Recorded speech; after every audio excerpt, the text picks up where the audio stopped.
Good evening, ladies and gentlemen.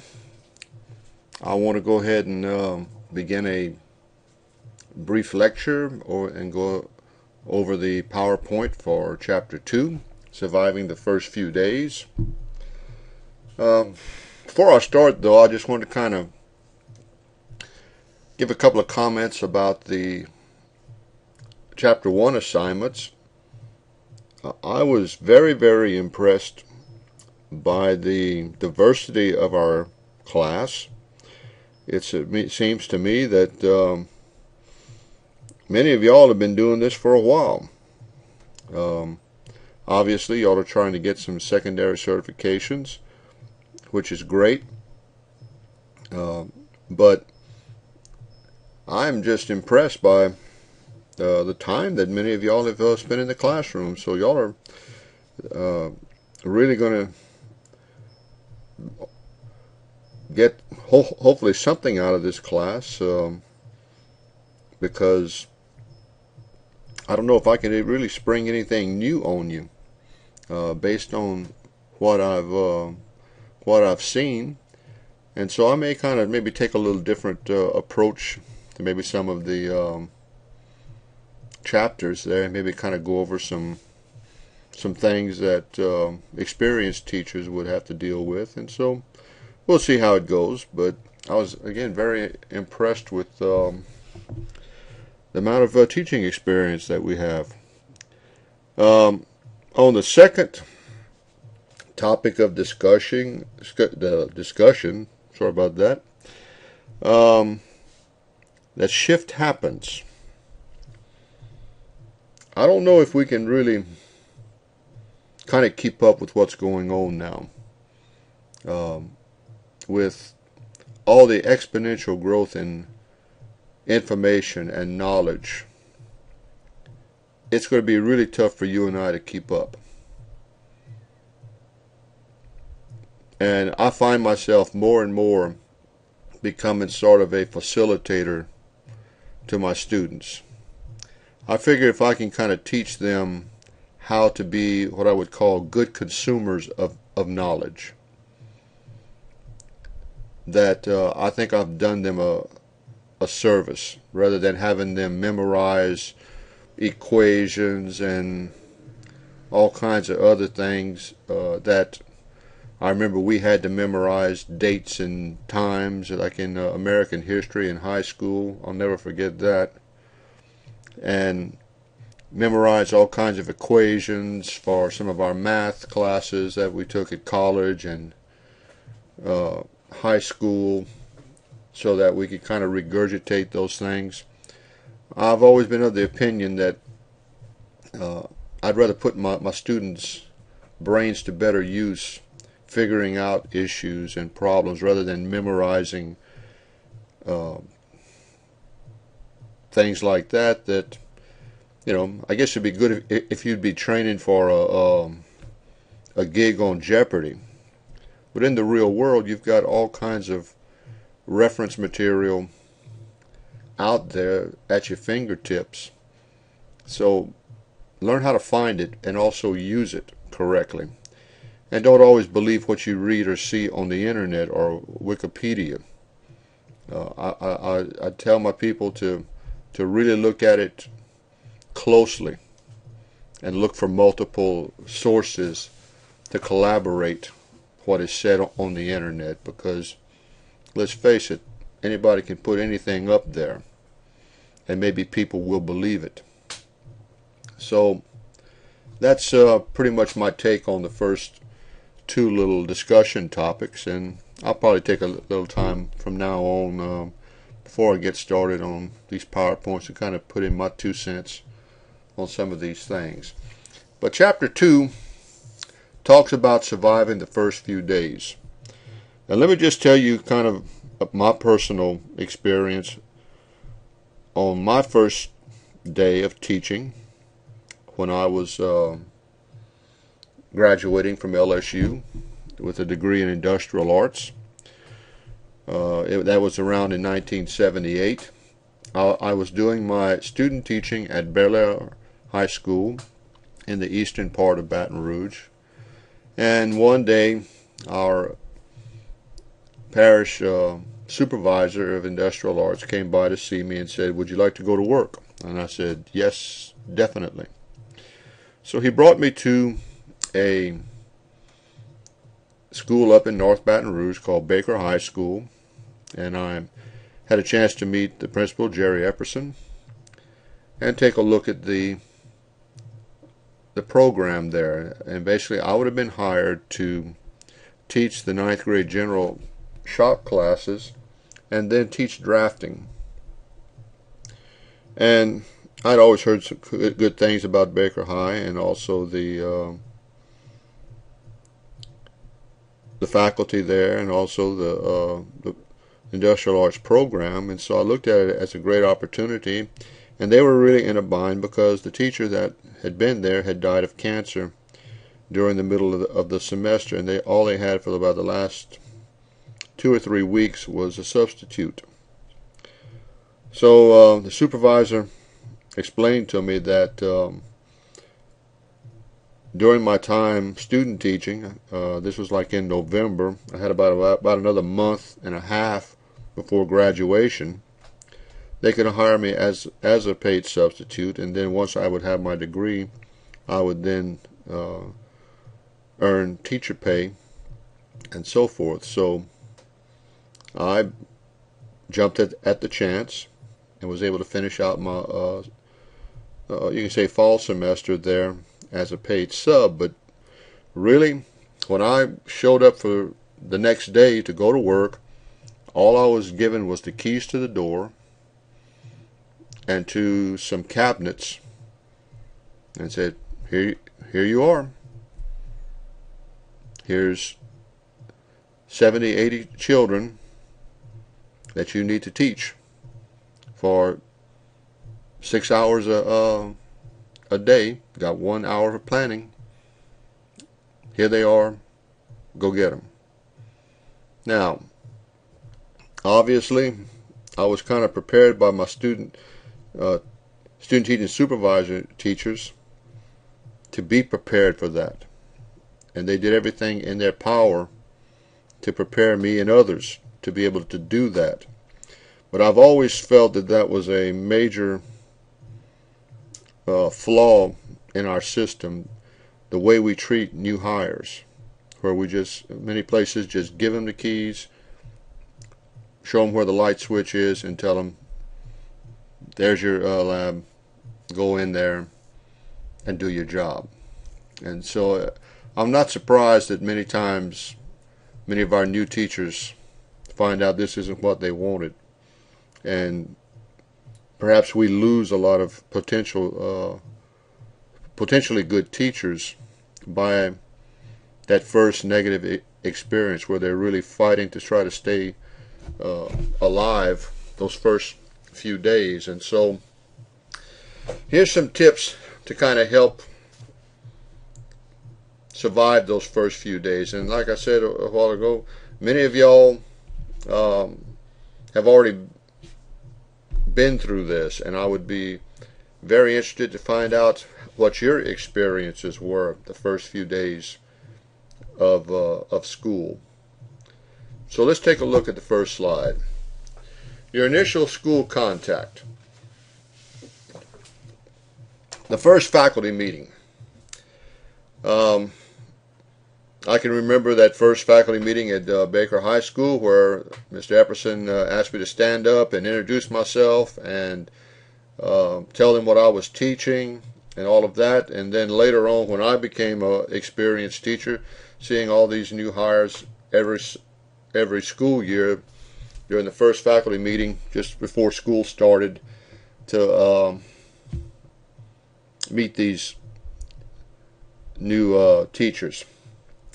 And certainly I have to say that the faculty at Baker really kind of wrapped their arms around me figuratively, because it wasn't very long after that many of the old experienced teachers would take me to the side, say, hey boy, let me tell you how things work around here, and some things that worked for me, and I was more than willing to listen to their experience, and it really made that transition a whole lot easier, a whole lot smoother. Some things didn't work, for obviously. Maybe it's because of my personality versus theirs. I don't know, but much of the vast majority, put it that way, of the information that they shared with me from a practical standpoint was just like gold to help me get through that first year of teaching. And so I, even to this day, appreciate the help that they gave me, and certainly try to do the same for all of our new teachers wherever I've worked. So that first faculty meeting, you're getting to know your colleagues and the administration of that school. And certainly you've got yourself the school organization. Every school has kind of an organizational chart, and certainly the principal or dean or director or whatever you want to call them is at the top of the list. But then it just depends on what kind of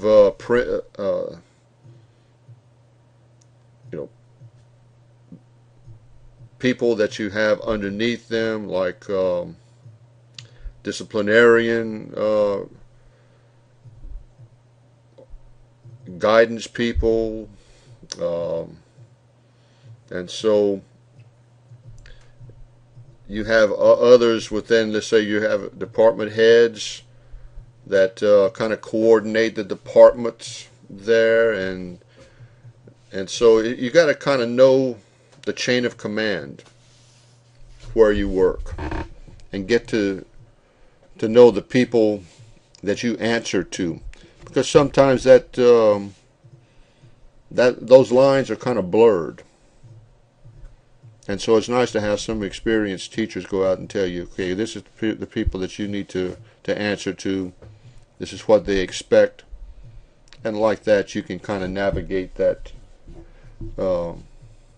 chain of command very effectively. Then, well, this is one thing we sure generate in education. That's paperwork. I always thought within my teaching career that the paperwork, with all the advent of new technology, would go down. Some of this would become automated, and boy, was I wrong.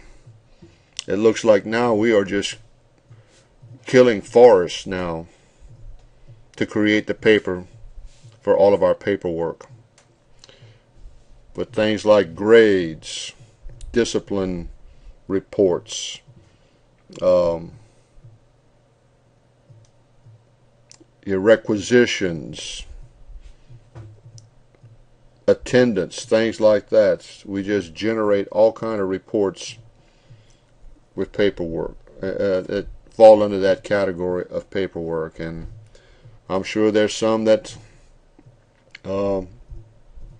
we haven't even thought of yet.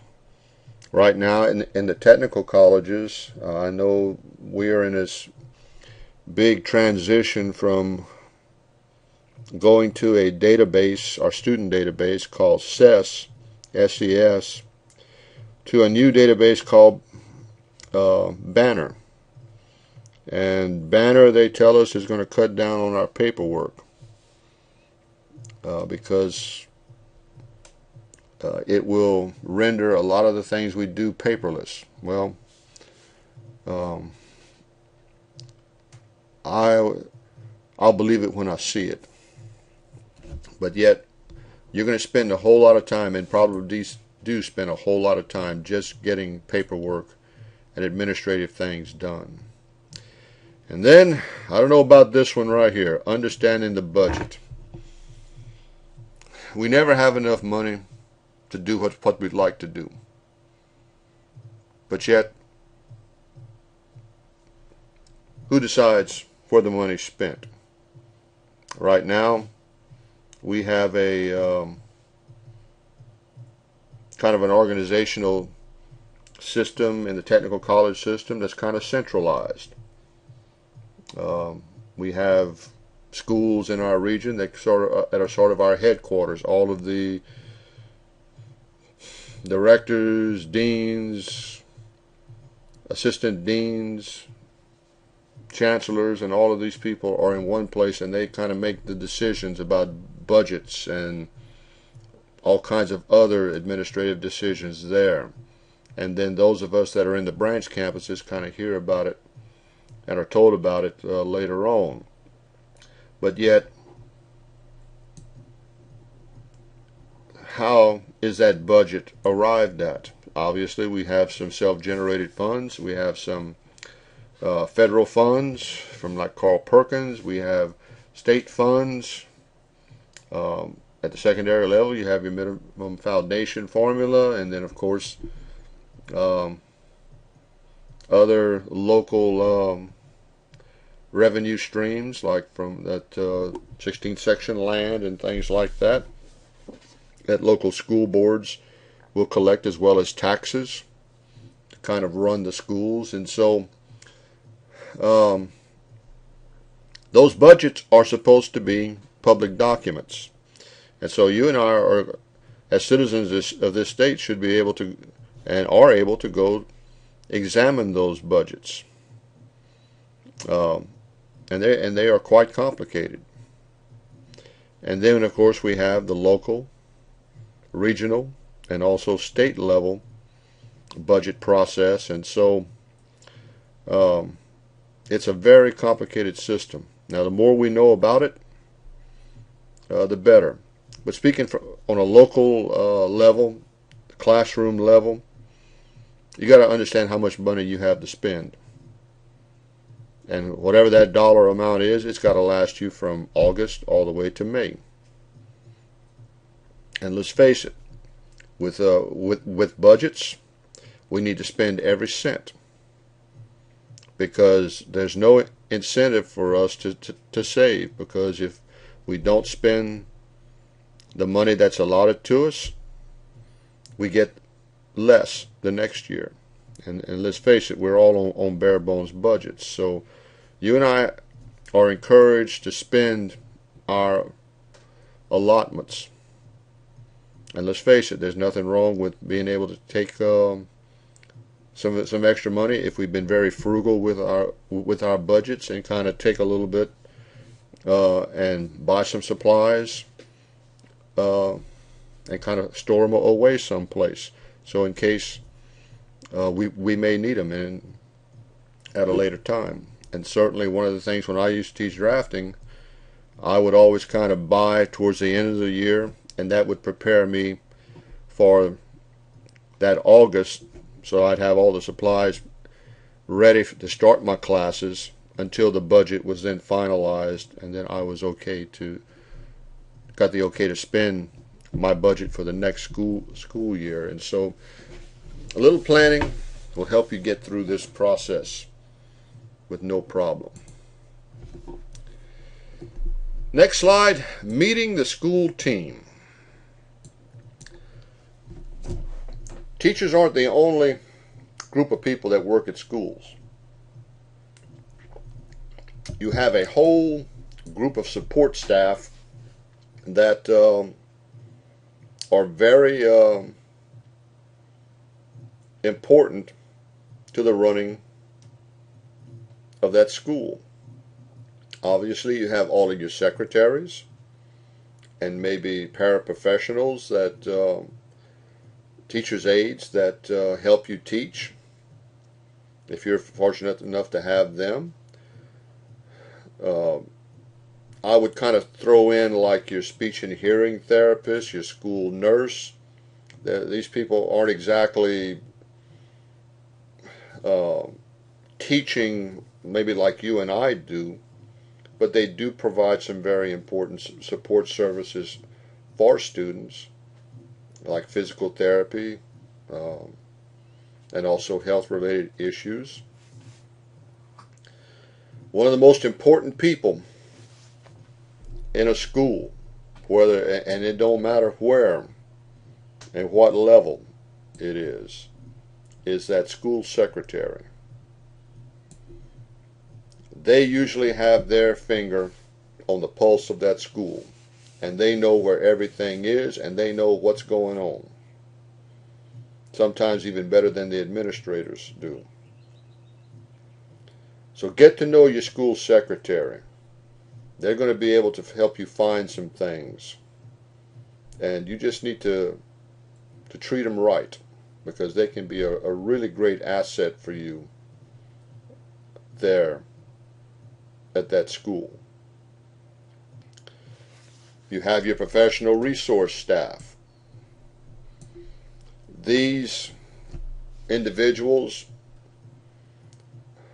are like your parish supervisors in vocational education. They provide you with all kinds of resources to help you teach. Obviously they aren't your direct supervisor, but yet they are very instrumental in helping you grow as a vocational professional and providing you with the supplies, equipment, and things like that you need to run your programs. And last but certainly not least, your custodial staff. You need to treat these people just like you treat the school secretary. Oh, and by the way, I think they call it Administrative Professionals Day. It used to be Secretary's Day. I can't hardly keep up with the changes in nomenclature. You want to keep your school secretary happy, get her some flowers there during that week. Obviously, I guess I kind of sound gender discriminatory, but in my experience, it's always been women that have held that position. I don't know a lot of male school secretaries. Doesn't mean they can't do the job, but obviously right now they would be a minority in this particular field here. But yet, keep this person happy. And also keep your custodial staff happy. Too many times these people are kind of looked down on by the faculty. One school that I knew in particular, I mean, these people couldn't hardly do work because all the teachers were always on them to do something, and kind of use them as their personal slaves to do things that were not really part of their jobs. These custodial people are usually have their hands full just trying to keep the place clean, lawns mowed. Things break, they have to fix them, or else coordinate with maintenance to get those things fixed. Help these people out whenever you can. And certainly having students go out there and clean the shops is one way that you can do that. And obviously they need to be trained to do that, because that's what they'll be expected to do when they go to work. And so I always made an extra effort to treat my custodial people well, and let's face it, they always reciprocated by coming in, sweeping the floors where I didn't think that they needed being swept or dust mopped. I walk in, see an outlet that's broken. Then you have to fill out the paperwork to have that done. They said, oh, we had an extra switch cover or outlet cover in the back. Change it right then and there. So it's a really wonderful relationship that you can have with the custodial staff to help keep your shop up and maintained. Work with these people. You won't regret it. So your first day of teaching, what in the world happens in that classroom? Well, obviously you want to introduce yourself to your class. And also get to know their names. Where I work right now at Acadian campus, every 18 months we get a new LPN class. And I'm always very impressed by the nurses that they have. All of their chairs in nice, neat rows. They have all of their paperwork put on their desks before the first day of class, and they've already got everybody's kind of like a paper name tag taped to their desks in alphabetical order, so that the first minute that new class of nursing students walks through the door, they go straight to their desks, and it's time to get started. And that's a great way to do things. Personally, I never did that. Never put people in alphabetical order. Just never been my thing. But nevertheless, get yourself some kind of method to be able to get to know your students and know them as quickly as possible, so you can start asking questions directly to them, and also calling them out by name very quickly. The course requirements. What are the standards that the students need to achieve for success in the course? That varies from course to course. And also, what kind of requirements do you have for them? You need to make that known to them so that they know what they've got to do. The grading system. Obviously, that's usually already set up for you. You usually follow whatever the parish school system's grading system is. At our campus, we have literally two systems. The nurses and health occupations have like one set of standards that's set up by their boards, and then the rest of us use a 10-point grading scale for everybody else. But nevertheless, none of our students are in the dark about the grading scales, because we always post it in our syllabus, and many of us have it already posted on our bulletin boards. Very important point right here. Probably one of the most important that I'll even talk about in this whole chapter. The safety requirements. You want students to work safely. And so they've got to know exactly the safety rules and procedures in that course, and for every piece of equipment that they are going to touch that can hurt them. You make sure that that is crystal clear to them, because the last thing you want is a student getting hurt and then have to deal with all the legal ramifications of that. Make it clear, and also document that they know and understand those requirements, and keep those on file. Next, discipline. Oh boy, this is just a fact of life. It would be so wonderful if all of our students were all motivated and all focused on what it is that they need to do to be able to succeed. Unfortunately, some of them are not. And I'm finding more and more of them that fall into the latter category are starting to find their way into our programs. And so student discipline is becoming a major issue for a lot of people. Obviously, in the bullet above, you've got some rules for safety as well as the class environment. And these rules, if the students break them, there's got to be some kind of penalty. And that's up to you to set those standards. And also whatever your school has set for them. Know the discipline procedure, who it is you have to send the student to, how you write up the incident, and then follow through with it. And every school kind of does it a little differently, but you need to know the procedure for discipline, for student discipline. And all I can say is be fair. let's face it, you want to lose your students very fast, and and one way to do it is to go out there and just be very selective with your discipline. You'll jump on one student and discipline them for an infraction, and you'll let another one slide. The best advice that I ever got was just be fair.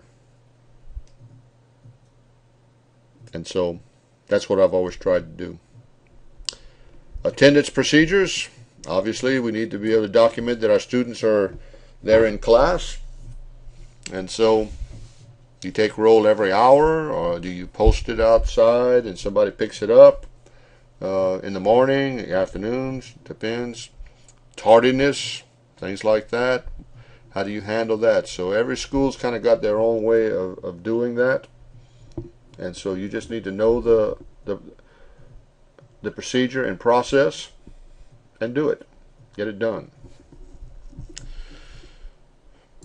One of the things that you can do first day of class, or else they're very near to that time, is to take a tour of the shop. Show the students around, kind of give them the lay of the land, so to speak, and that will help them to kind of get acclimated to the environment. Also, I would also recommend, especially if you teach any kind of freshman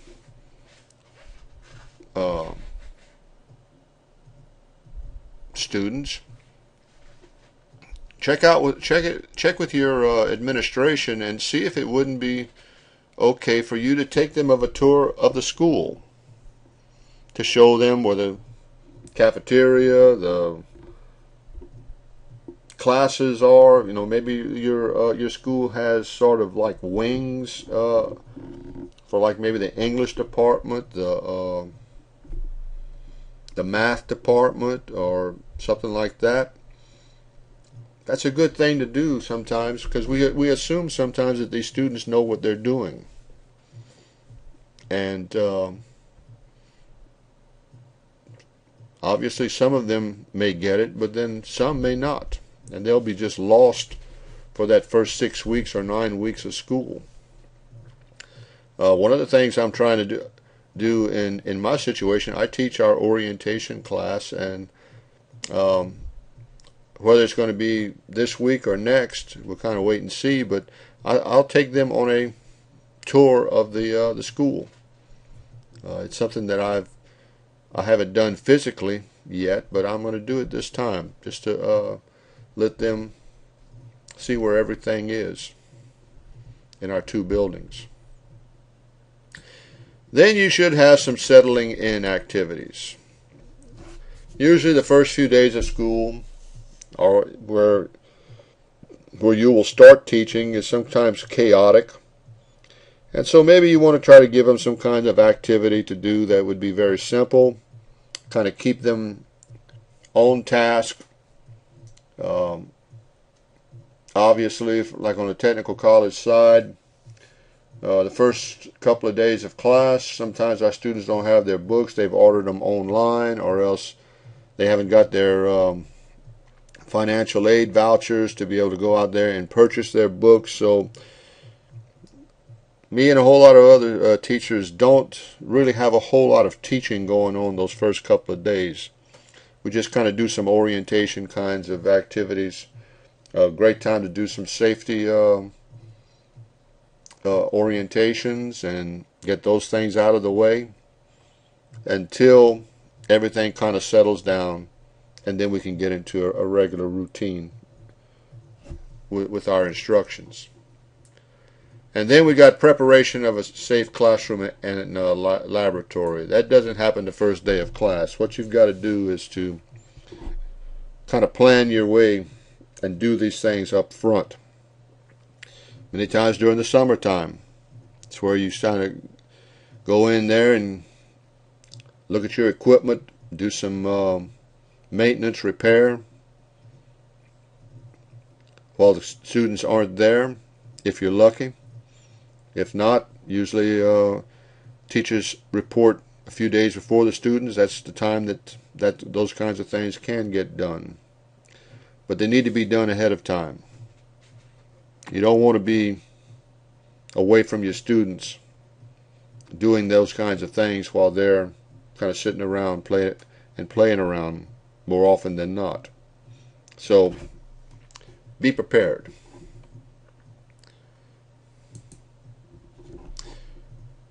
Kind of go on in the same thought here. Here are some things to kind of look at.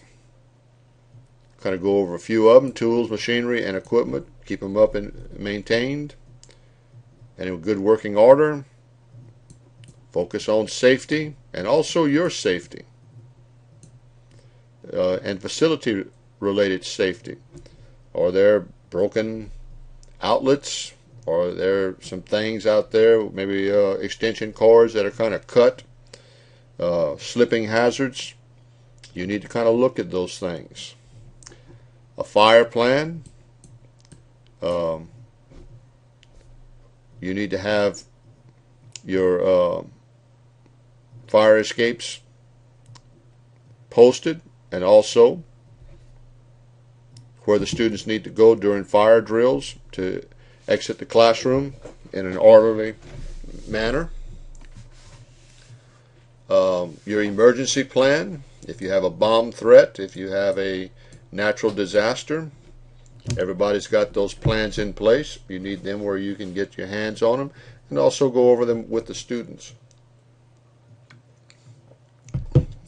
Extremely important item right here. Heating and cooling system. Is your air conditioning and heating working? Obviously our winters have been kind of mild lately. Hasn't always been the case. There was a time in a former classroom that I had where I didn't have air conditioning for about 9 months. Got very toasty during the summer and early fall, and pretty much I had to kind of schedule my classes all in the morning when it was fairly cool, and tint all the windows in my classroom to kind of cut down on the solar heat, because we had no money and no parts to fix the air conditioners. And so I had a pretty difficult time those 2 semesters, but thankfully we were able to get that problem solved. First aid certification. Always keep your first aid certification up to date. CPR, first responder, because you are working sometimes in a fairly hazardous work environment. Student cuts themselves, you need to be able to apply some minimal level of first aid, stop the bleeding, and then get them on to get some medical help. Your accident reporting procedures, they need to be crystal clear, and you need to follow them to the letter. Ventilation. Do you have exhaust fans to get rid of wood chips and dust, or all of the gases that are given off during the welding process, or whatever kind of shop you're in? That like if you're in auto mechanics or diesel, what system do you have in place to kind of get rid of the exhaust fumes? You need to have that system working. The lighting. Students have to be able to see to be able to work. You don't want any dark spots. Those are just begging for accidents to happen. You don't want to exceed the laboratory capacity of your shop. Your parish supervisor can provide you with all kind of data to support that. Unfortunately, sometimes the administration will kind of say, well, let's put more students in your classroom for whatever reason. Well, you may not have a choice, but yet you may have to tell them no, and then tell them my lab is rated for only this number of students. And if I have any more, it could be a safety issue. And that's usually enough. And certainly if your parish supervisor will back you up with the data, that's usually enough to get administrators to back off of that, because they understand that, you know, they certainly don't want to be in court explaining to a lawyer why they were putting students into your classroom when they wanted 30 students in your class and you were only really rated for 25 by national standards. You know, they're going to have a problem explaining that. So know your laboratory capacity. Students with disabilities. We are going to have students with special needs and handicaps in our classrooms. That's just the way that it is. And so we need to know, first of all, know what those issues are, and then if we can modify our environment to be able to accommodate them, make some kind of reasonable accommodations, we can get that done and document it.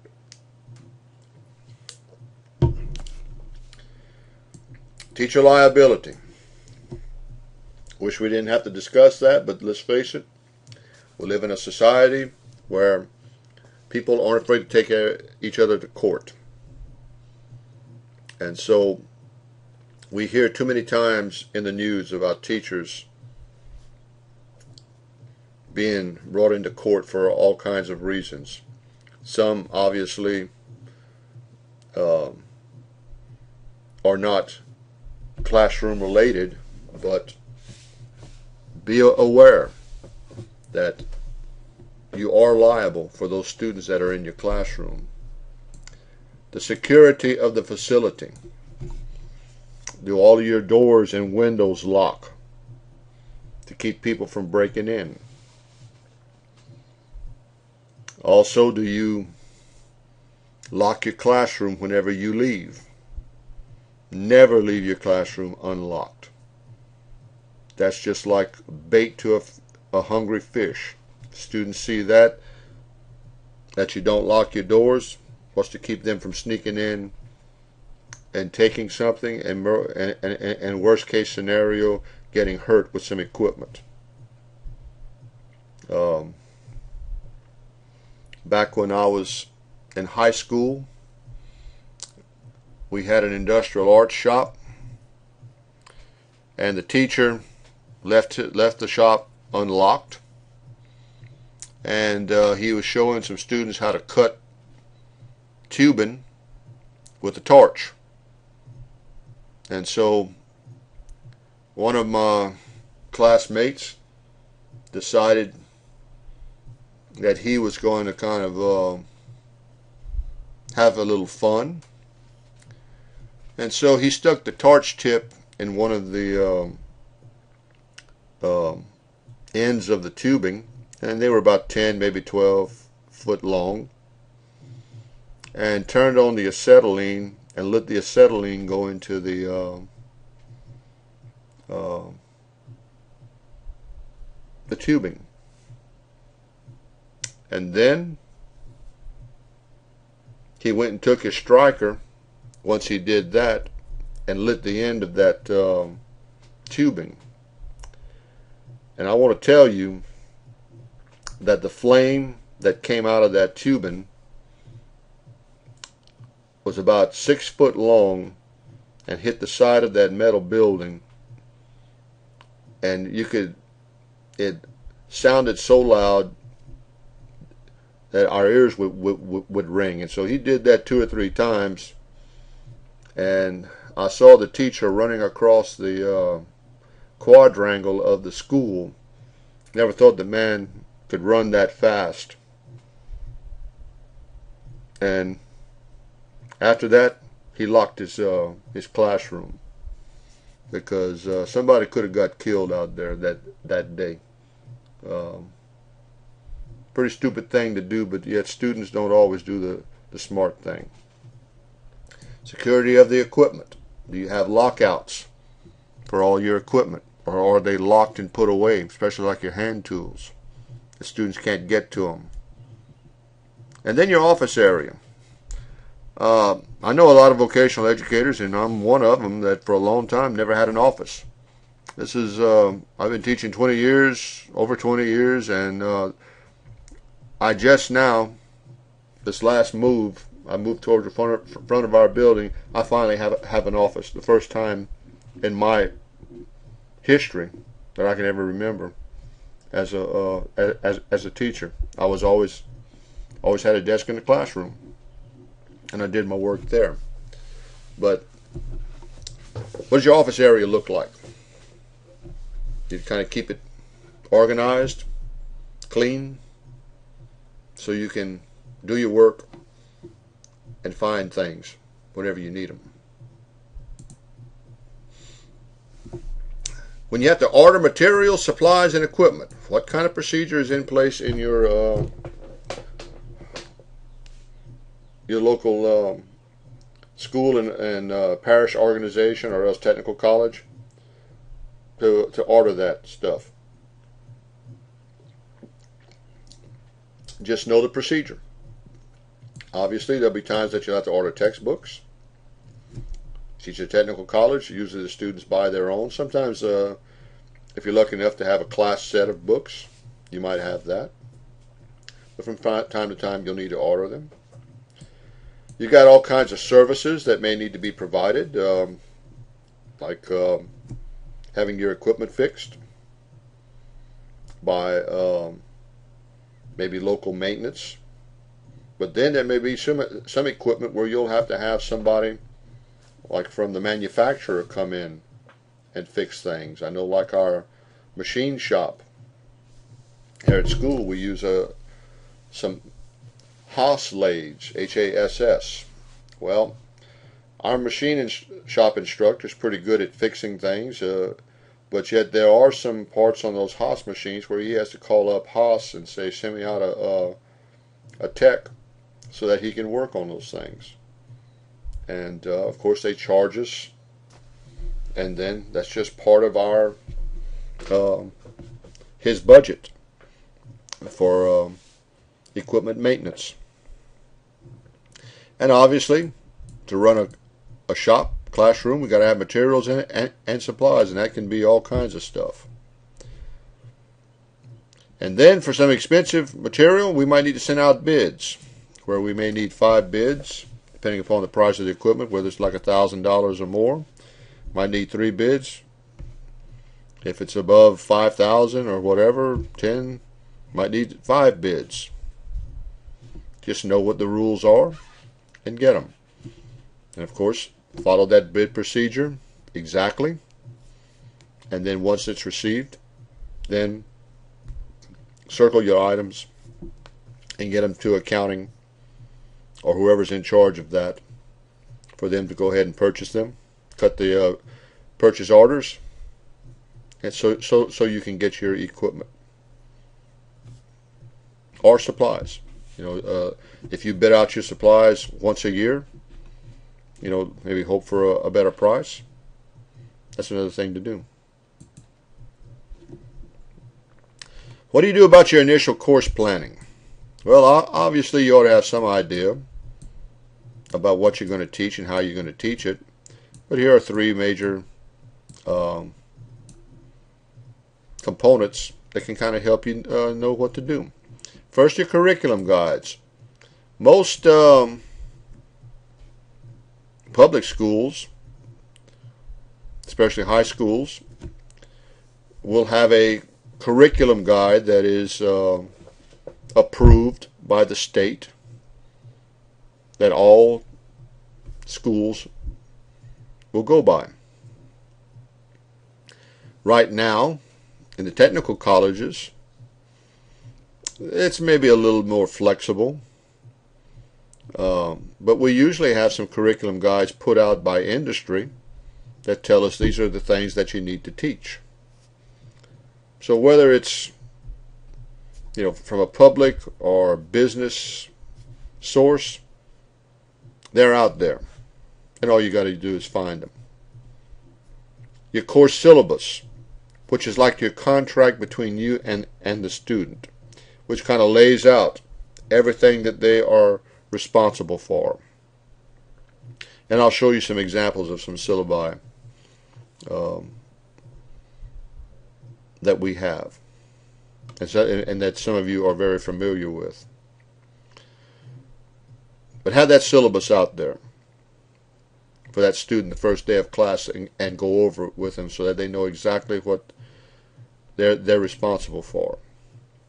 And then your instructor guides with many of our textbooks, and also curriculum guides will be an instructor guide, which will have like answers to various questions that are in the book or tests, and also give us some insight into how to teach some things from a chapter in a book. And so they are wonderful, wonderful tools to help you and I be effective in teaching the material that our students need to know. And then professional involvement. How do you want to grow in your professional career? Well, there's a number of ways that you can do it. First of all, teacher associations. At the secondary level, I was familiar with the Louisiana Association of Educators, or LAE. Every parish had a local affiliate. Then you had the Louisiana Federation of Teachers, the LFT, which was sort of a union type of association. And so those groups try to help promote and kind of serve as advocates for teachers at a local and state level and national level. You have the unions, which, like I said, like the LFT.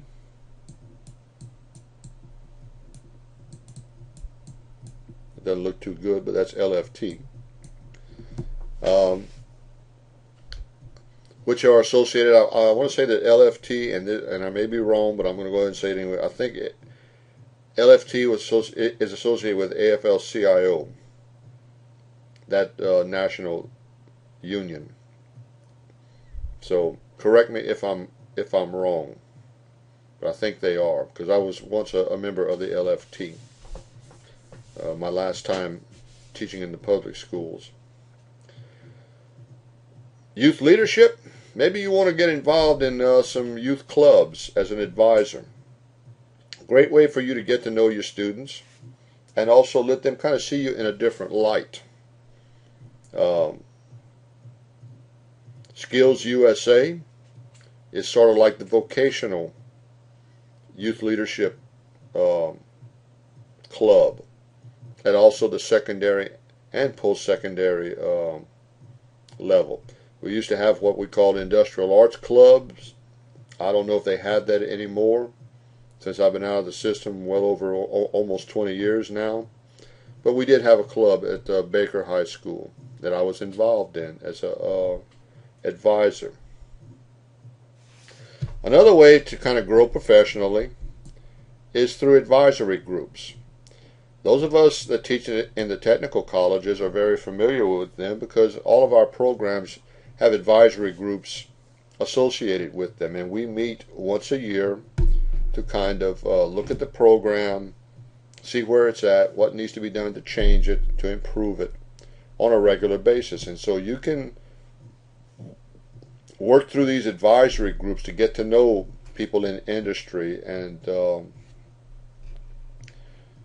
kind of sell your program to these ladies and gentlemen that are out there. Schools usually have advisory groups at the secondary level. I don't know, where you would classify it, but you always had parent-teacher organizations, and these parent-teacher organizations kind of function in an advisory capacity to kind of help the school out and to help parents know what is taught there in the classrooms. And so being a part of these things will help you grow and become a leader to those that are around you, both students and people outside the school and also within the school. And then last but not least, you have your professional association. And for us, it's the Association of Career and Technical Education. That is the state and national professional organization for vocational teachers. They have wonderful opportunities for you to grow. You'll usually pay some dues and get a monthly or semi-regular magazine where teachers will share tips and information, and it's just a wonderful way to learn more about our profession and also help to be a leader. You may want to run for office. You may run and get elected from the local, state, or else maybe even national level.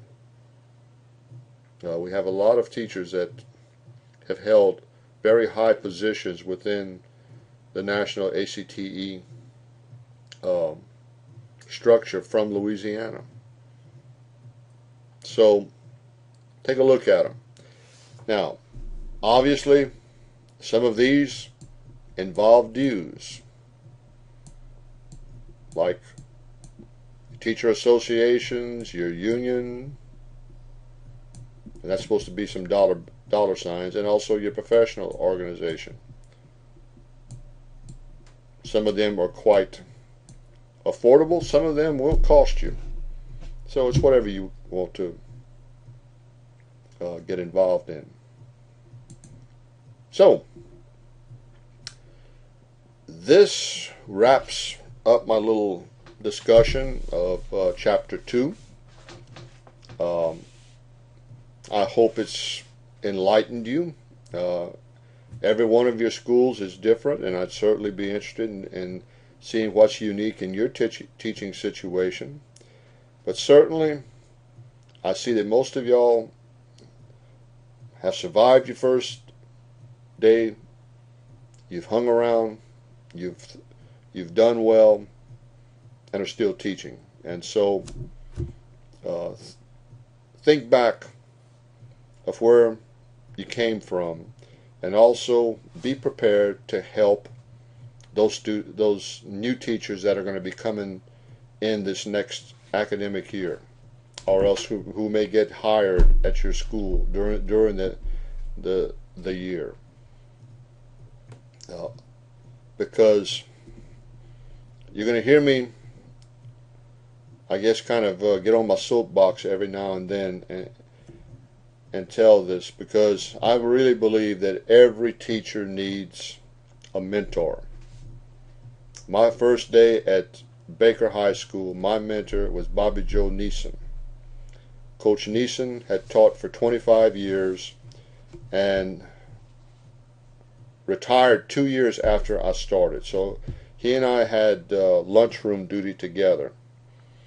And Coach Neeson just taught me how to get along with students, because the man, didn't matter what age the kids were, just was able to connect with them real easy.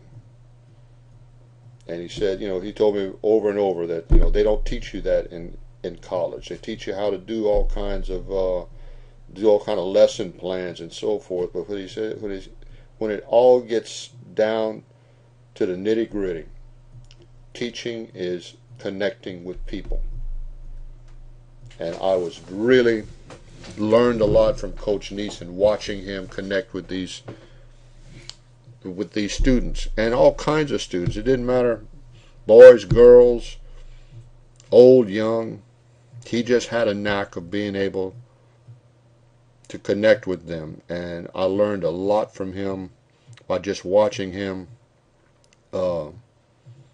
do his natural thing there in the lunchroom, and also outside of in his classroom, and outside of the classroom. So find yourself a mentor there at your school, a teacher that you'd like to kind of emulate, or else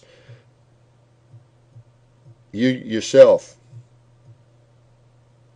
give yourself an opportunity to be a mentor to a new teacher. And certainly that's going to help you grow and help them to grow. So just a couple of tidbits of advice that I'd like to leave you all with as we wrap up chapter 2. So this is going to go ahead and wrap it up. I'll go ahead and stop the recording, and I'll go ahead and start on chapter 3.